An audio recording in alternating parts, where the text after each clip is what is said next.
It's such a great pleasure to welcome Bradley Sachs, who's the Chief Executive Officer at Araxi. Bradley has got more than 25 years of experience in the financial services and investment business. And Bradley is the managing partner of Centric Capital Ventures LLC, which is a private investment firm based in New York, which is where he joins us from. And over the course of his career, Bradley has been involved in evaluating and advising and investing in strategic and financial transactions with an aggregate value exceeding 100 billion US dollars. That's a lot of money. Welcome to you, Bradley. Thank you for joining us. How are you doing? I'm very well, Aki. Thanks for having me, and that's a very generous introduction. So thank you. No, it's a great pleasure, man. We're really excited to chat to you. You've had such a glittering professional career, but let's step back in time to before you began working. And are there any experiences from your childhood that you kind of believed shaped your career path from an early age? Has financial services and investing always been a dream of yours since childhood? Did you start saving money from then, and did you want to be like a big financial equity person and a ventures person way back then? Did it interest you then, or did you have aspirations of becoming a lawyer or perhaps even a doctor way back then? So I think I have less grand aspirations than you might anticipate. When I think back at my childhood, there are a few things that come to mind. One is we used to try and have dinner as a family regularly. My father often missed dinner because he was working, but when he was there, he used to stress one word: education. You have to get an education. So that was paramount to both my brother and myself. The second is he always used to ask us, "What did you learn today?" And we had to come up with something, just one thing you learned today. So we had to always talk about what was current or what we did. And the other is he was a recognized business leader in South Africa. So the conversation often led to business topics. And that captured my imagination as a young boy. And so I wanted to get involved in business. And when I graduated from high school, I did apply to medical school, but I happily elected not to do it. Okay, so I wasn't really far off the mark there. Just out of interest, what kind of business was your father into that inspired you? Well, he was a restructuring advisor, so he used to get involved when people had problems, and he had many clients who came to him, and the situations were all very interesting. Ultimately, he was one of the founders of Netcare, which you obviously know as a big healthcare company, but it also came out of a restructuring situation where the business was over-levered. My father got involved, partnered with Jackie Cheval, and they created what Netcare is today. How So fascinating. that's my background. Okay, now the names all ring a bell, and it's lit up lots of lights in my mind. What a fascinating start. So I guess that must have really got you interested in and setting you up for what you're doing today. But going back after that, you went to Wits University, you completed your honors there, and then you got your MBA at Duke University in the US. What were your key lessons learned during your studies that shaped your career? Because you hear these stories about people attending a university, doing an MBA, and then they kind of just go through life. But it sparked other things in you. What were those things that sparked your mind?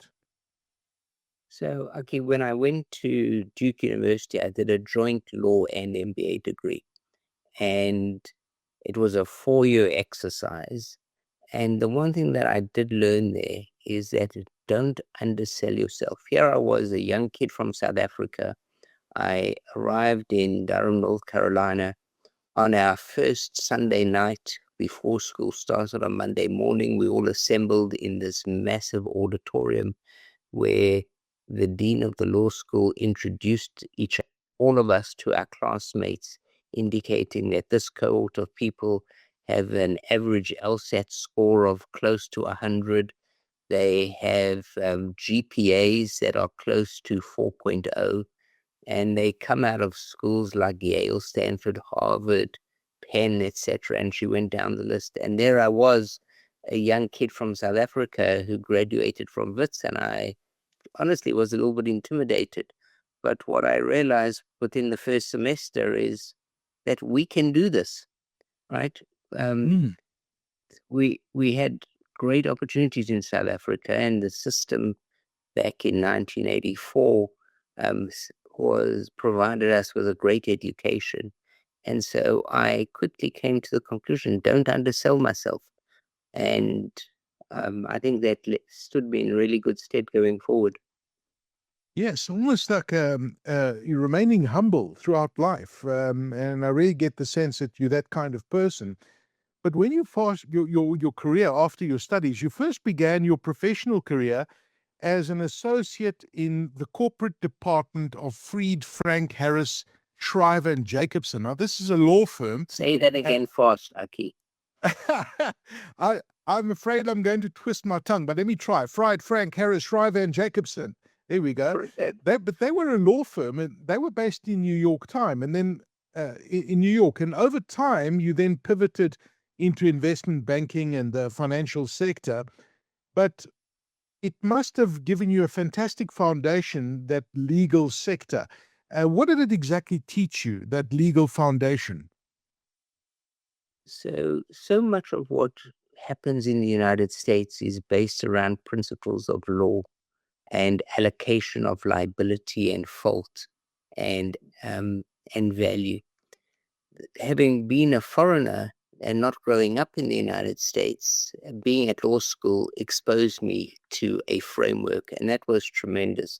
I think as a career path, having a legal foundation was great, because everything you then do in banking relates to this framework of allocation of risk and value and understanding where liability sits. And so I think it was a tremendous experience. It also taught me not to lose my accent. I never picked up an American twang, and I think that stood me in good stead because people remember you. And I remember competing in a moot court competition where I was completely out of my depth against my opponent, but I spoke with an accent. And at the end of the argument, the tribunal sat there and said, "We find in favor of Councillor Sachs," and said, "Councillor Sachs, you were a little bit fuzzy. But sometimes it's good to be a bit fuzzy." And I conclude that it had nothing to do with fuzzy. It's just didn't understand me. And Americans are fascinated with accents. So I have deliberately not tried to adopt an American accent. And so that's one of the things I did learn. Amazing. How long have you been in America? I came to graduate school when I matriculated from Wits. So that was 88. I arrived here in 88. Oh, wow. So Okay, so it's a been a while. long time. Yeah. And it's amazing. You've still got your South African accent, which is why I asked. Normally sometimes, and I've got some family members as well in the US that have been there for over 30 years, and they've got their South African accent still, which is extraordinary. So In once my you case, I'm also reversing my South African accent because I'm back and forth so frequently, and I'm still doing business in South Africa. Yeah, okay. Well, your career has taken you to so many different places. We just touched on the law part of your career, but it's taken you to major companies like the Citigroup, Bank of America, where you climbed to the position of managing director. What do you think were your biggest strengths that helped you climb the corporate ladder so impressively? Because those are not small organizations. Those are massive organizations globally, never mind just in America. But what was it that you think your biggest strength that got you to that particular place on the corporate ladder? I could come up with some funny retorts, but but honestly, it's not being afraid of hard work. Mm. Putting your head down and getting the job done, and being willing to go that extra mile. I had some great mentors who set superb examples for me early on in my career. And a funny story: when I was an associate, first year associate, during the summer at a law firm before Fried Frank, I had to spend the night in the office working on a listing. And the partner arrived the next morning and saw myself and another senior associate in his office. Said, "Come look out the window here." And we went to look out the window, and there was this beautiful sailboat in New York Harbor. And he said, "You see that boat?"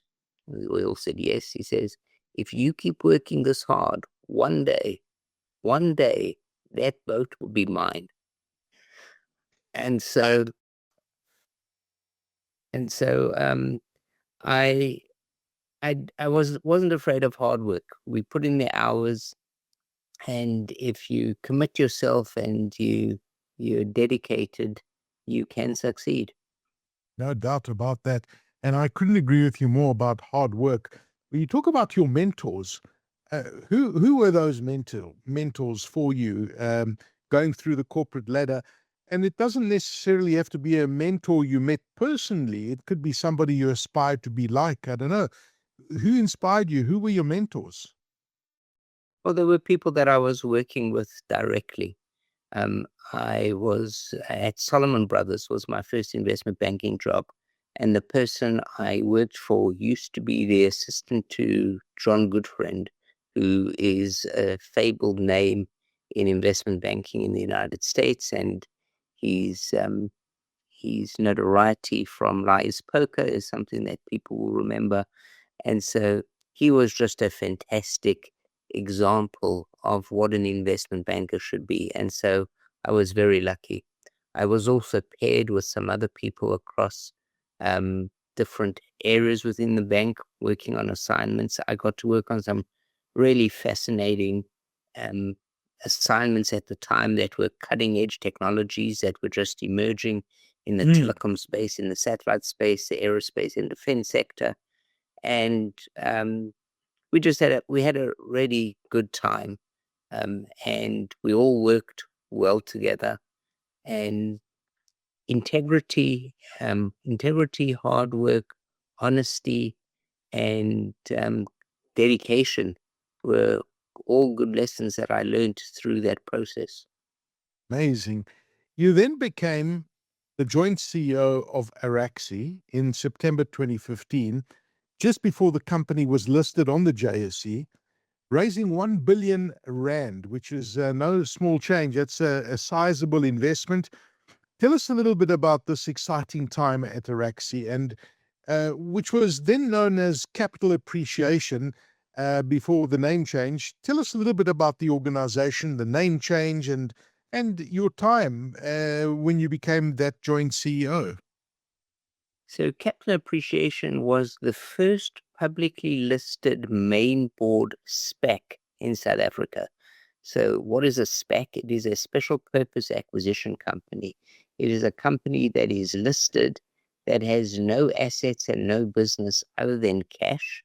And when you go to investors, you tell them what you want to do with that cash, but you have no specific target yet. So when we went to investors, we said to them, we will stay out of natural resources because the market was full of natural resource companies. We will stay out of the property sector. We're not going to become a REIT. We probably won't get involved in retail, but beyond that, we will explore lots of opportunities. And there were four of us who started Capital Appreciation. It was our then chairman, who is my father, Michael Motti Sachs, Mike Pimstein, who was the retired CEO of Max Steel, and Alan Salomon, who was then the retired CEO of Bidvest Bank. Alan, Mike, and my father had all retired. I was in New York and had spent some time in South Africa, in Plettenberg Bay on the beach. With my father, we saw that the JSE had just approved the listing of SPACs, and he turned to me and he said, "How about doing one together?" And to me, it was a perfect opportunity to do something with my father. He had had a very storied career. He had retired from Netcare, and it was an opportunity for the two of us to work together. So I said yes. And so we had to assign roles. And so Marty became the chairman, Alan Salomon became the CFO. And in a game of musical chairs, Mike and I were left with only one chair between us. So we became joint CEOs. And What a that's wonderful how we story. started. Yeah. And a wonderful story and a privilege to work side along your father, I would imagine, as well. And, you know, even though you had achieved so much already in your life, there was still, I get a sense, so much to learn, not only from your father, but all the other partners in this venture. Because in the years that followed, Araxi made several acquisitions. They included, you know, African Resonance, DashPay, I think. There was Synthesis, there was Responsive Technology Group, Daniel Group, and lots more. Could you tell us more about the process that you go through before you decide to acquire an organization? And you've made it very clear where you guys steered clear of. You know, it wasn't retail, natural resources, etc., etc. So you had a very specific and niched type of company that you looked for. And I would imagine, just putting my financial cap on, you looked for opportunities where these organizations had value and tremendous potential. What was the process that you went through? So we were committed to building a company that would have longevity and would leave a legacy in South Africa. All of us had done relatively nicely, economically and commercially, and this was an opportunity to do something to leave a legacy in South Africa. So we were committed to find a sector that we believed had good long-term growth, that could expand beyond the borders of South Africa, and could be cyclically resilient.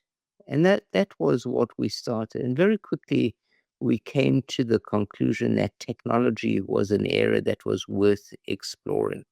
I had been the global head of tech, media, and telecom mergers and acquisitions at Bank of America, and I had a deep understanding of the sector.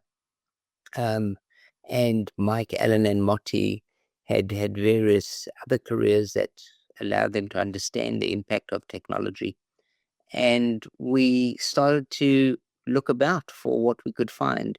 We came across African Resins and DashPay. They were owned by the same family in the payment space. There weren't any publicly traded payment companies in South Africa, but payments was a huge business in the United States. There was a company called PayPal, which had come out of eBay, which was trading at tremendous multiples. And we thought that there was an opportunity in South Africa for that too. So we made 3 acquisitions, which we announced simultaneously. It was the acquisition of African Resonance and DashPay, which are really businesses that go hand in glove. We've pivoted the DashPay business a bit since the acquisition, but we did acquire them together. We also acquired the Synthesis business, and although that isn't in payments, it is a business that has supreme technological capabilities, expertise, and understanding that services the financial services sector. So the silver thread that runs between all of our businesses is the focus on the financial services sector. They aren't providers of the financial service themselves. We aren't looking to be regulated like a bank or financial service provider, but we want to provide participants in the financial service sector with the tools and capabilities that they need to be contemporary, to be current, to be competitive, and to deliver value to their customers and shareholders. And so that led us then as we expanded, to think about how do we build out that portfolio. We've had really great organic growth. So as an example of that, when we acquired African Resonance, one of the metrics that we look at is the number of terminals in the hands of customers. There were 35,000 terminals in the hands of customers. We are at a point where we are almost at 500,000 terminals in the hands of customers. So that's almost a 15 times growth over this period. So we really have, I don't mean to brag, but we really have done well in organically growing the business. But we had a lot of extra capital, and so we came across a business which was focused on what is in the technology space called UI and UX, so user interface and user experience. We think that that's critically important in driving consumer adoption and returning customers. If you've got a horrible interface, people will use your application once but won't return. If it's got a very good UI UX, will come back, and it's the returning customer where the value lies. So we invested in a company called Responsive and Rethink that had expertise in that, which has now been integrated into our synthesis business. And we've continued to look for acquisitions that complement what we do. We are an enterprise-focused organization. So we're not consumer-focused. We don't have a consumer brand. We aren't going after the man in the street. We are looking at ways to help the man in the street to do what they do, but do it through an enterprise customer. So we're enterprise-focused, and we view ourselves as an enabler. So we enable the enterprise customers to do something, whatever that might be. And the portfolio is well positioned to do that. And we include all of the banks in South Africa as customers of ours. And, they're not an easy date. So I think we are pretty competent in what we do because they all are long-standing customers.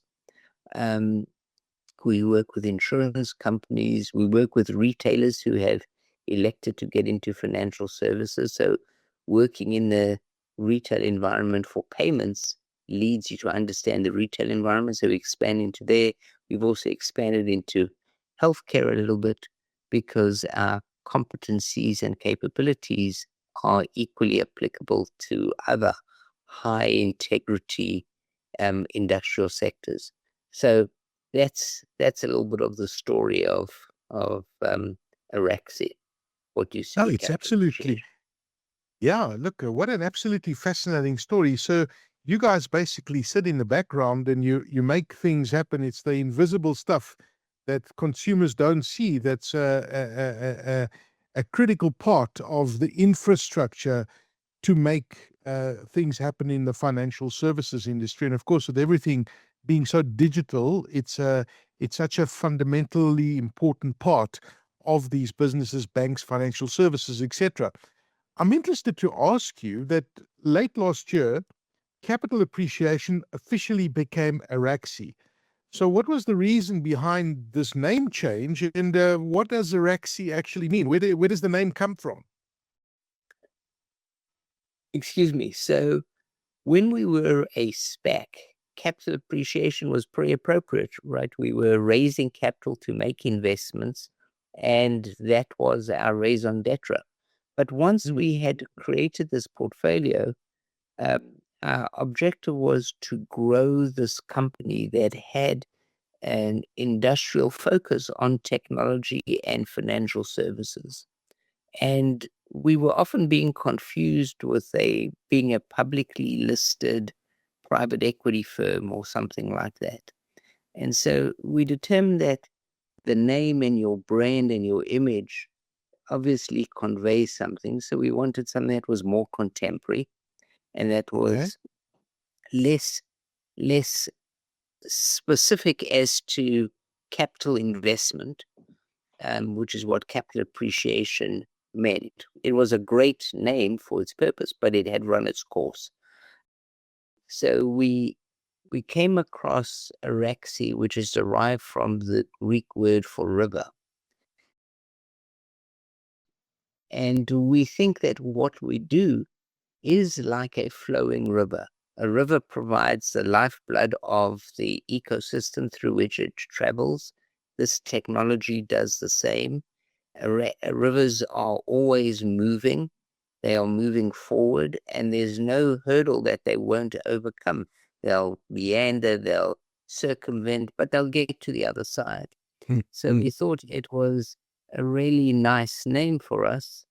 And it also starts with an A. So when you put it on a list, we're at the top of the list. So overall, we were very pleased, and it's been well received. It's been well received by our investor universe. It's been well received by our customers. And very importantly, it's been well received by our team members. So we're very pleased with the rebranding. Wonderful. Well, listen, I was about to say, with my Greek roots, I was going to say that's what it means, but I wanted to hear it from you. So very interesting, and I think the name is very apt for what you guys are doing. Your latest and most recent acquisition was announced in February of this year, if I'm not mistaken, and you bought a company called Payat. And I'd never heard of these guys. I had to, search and see what they do. And then I thought, wow, okay, they are part of my life, for day-to-day life in some way or another. It was a 1 billion rand deal. How are you going to pay for Payat and adding this to Araxi's portfolio? And tell us a little bit about Payat. So it's a very exciting acquisition for us. We're going to pay for it with partly with cash that we have on our balance sheet, and secondly with debt that we are borrowing. We have no debt as we stand today. We had 300 odd million rand of cash on our balance sheet. Our businesses are cash generative and are profitable. And we could afford to make this acquisition. Let me ask you, Aki, have you ever paid your DSTV bill at Pick n Pay? Yes. If you have done that, you have used Payat. You may not know that you've used Payat. Again, it's not a brand that's focused on the consumer, just like what we do. It's more like the Intel Inside. You buy a Dell computer, you buy an HP computer, you buy a brand computer, but there's an Intel chip inside. Certainly used to be the dominant provider of chips. Here, you don't know that you use Payat. When you go to the cash register at Pick n Pay and you make that payment, you give them your bill, they scan the QR code. Yes, that's right. The digital number. That technology is Payat's technology. And so what Payat has, last year, over the course of the last 12 months, it has transacted over 60 billion rands worth of activity. So it is a scale business that has a really great presence, just like what I said about our strategy. We are an enterprise-focused enterprise-focused company. We are an enabler. So in this instance, Payat is exactly the same. They focused on the large institutions. Those institutions are billers like DSTV and municipalities and insurance companies. Anybody that needs to receive periodic payments from their customer base. That's one side of the market. The other side is the network of retail points of presence across the country. So in terms of that network has thousands upon thousands of points of presence in South Africa across retailers like Boxer and Pick n Pay and Macro and Pep and Builders Warehouse and Game and Usave, all of the big retailers. Importantly, the technology can also be downloaded into other organizations' apps. onto your cell phone. So it is embedded into the app of banking clients. So if you have Standard Bank app down on your phone, loaded on your phone, Nedbank loaded on your phone, Absa loaded on your phone, you want to make a bill payment, you effectively log on to your banking app, but the actual payment itself to the biller is done through Payat. So you can see that it's very transparent to the consumer, but it is ubiquitous. It is a scale operator. It's growing very nicely. It has a superb management team, and we think there is lots that we can do with it, with the technologies that we have within Synthesis. Add on AI, add on fraud detection capabilities, lots of things that we intend to do to enhance the Payat solution. That is so exciting. And yes, I use it often and it's very convenient, which is fantastic.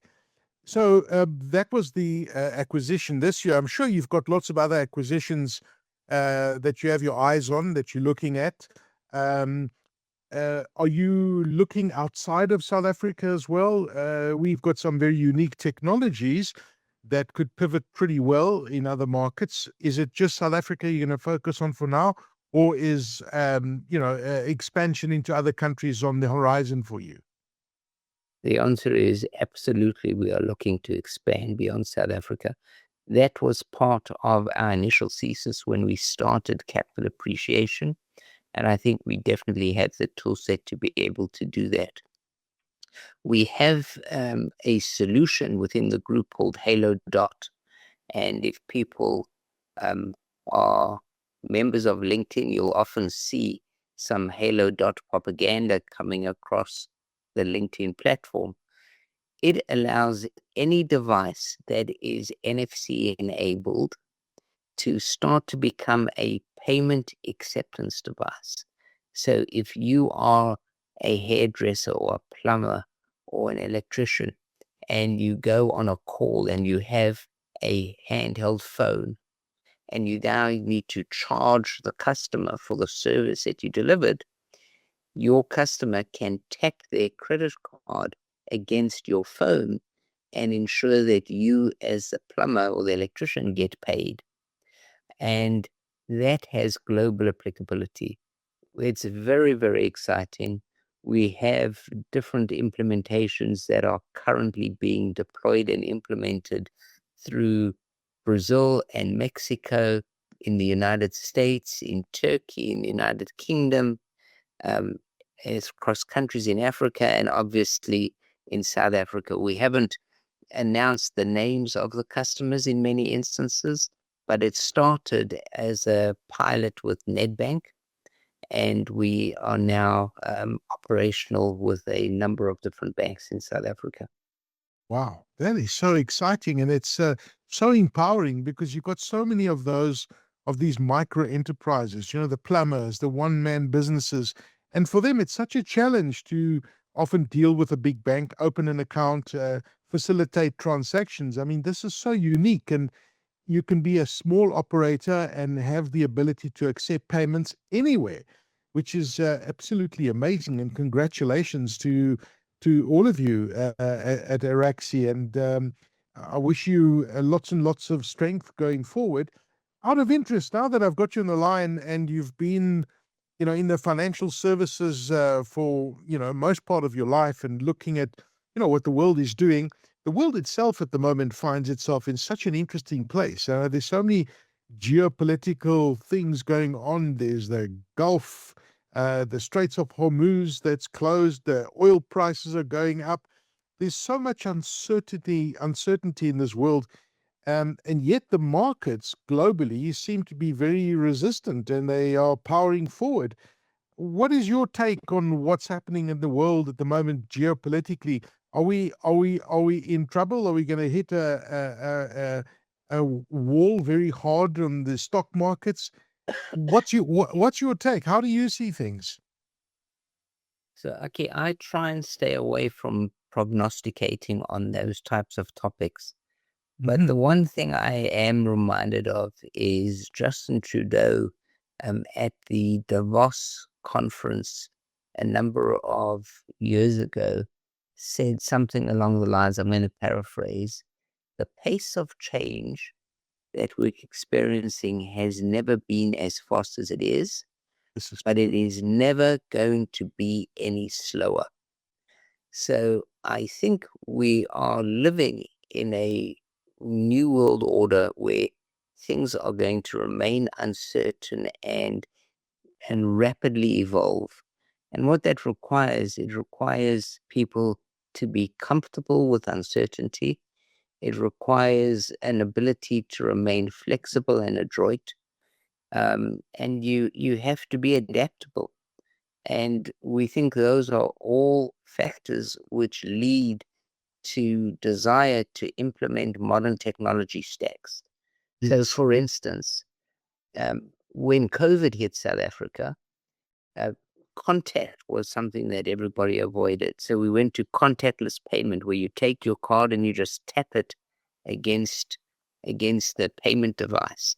That technology was deployed by us. And so through these periods of adversity and challenge, opportunities do present themselves. And so if you stay current, you stay contemporary, we are leaders on cloud computing. We are leaders in data science and intelligent data, which is the application of AI and machine learning. You find avenues and opportunities to implement that, but ultimately, it's not for the technology's sake, it's to deliver value.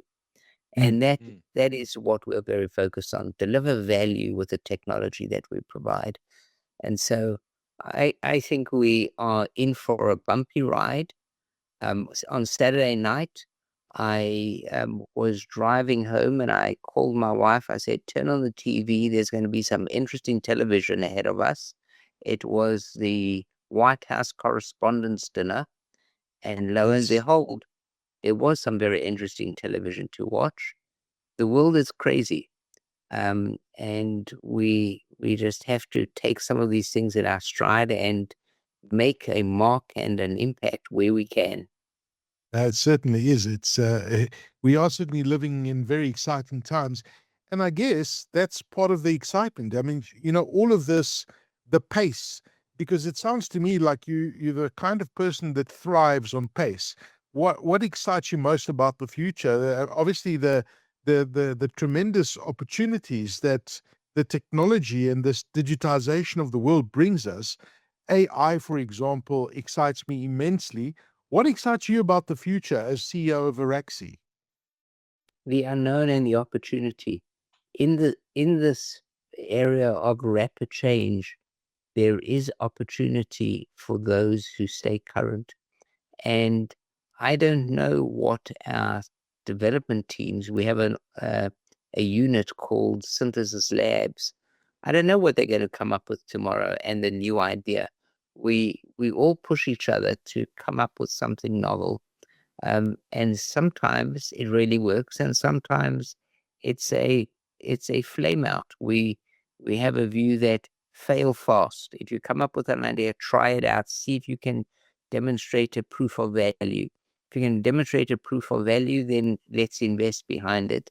If you can't, then let's cut it loose and not pursue the idea any longer. So what really excites me is this pace, this era of change, pace, and innovation, which is just generally exciting. It plays to my personality. Yeah. I think it's also equally important that one takes time out and switches off. You mentioned your wife, your family. When you are relaxed and you switch off, how do you relax? How do you step back from what you do every day and shift your mind to a different gear, which must be important in your life? So, for those who know me, that doesn't happen very often. I don't switch off, but I do have a beautiful wife, and I have a fantastic engaging and engaged daughter who is busy applying for college as we speak. And so we are a close family and we spend time together, which is great. And so I remember the childhood I had and the role models my parents were for me, and I try and do the same for her. Fantastic. Bradley Sachs, the Chief Executive Officer at Araxi, thank you for sharing with us such an inspirational story and shedding light on an organization that touches so many parts of our lives every day. We transact without even realizing the important role that you play with all the different organizations and companies under the Araxi umbrella. We thank you for your time and thank you for joining us for this episode of What's Next. Thanks, Aki. Pleasure being here.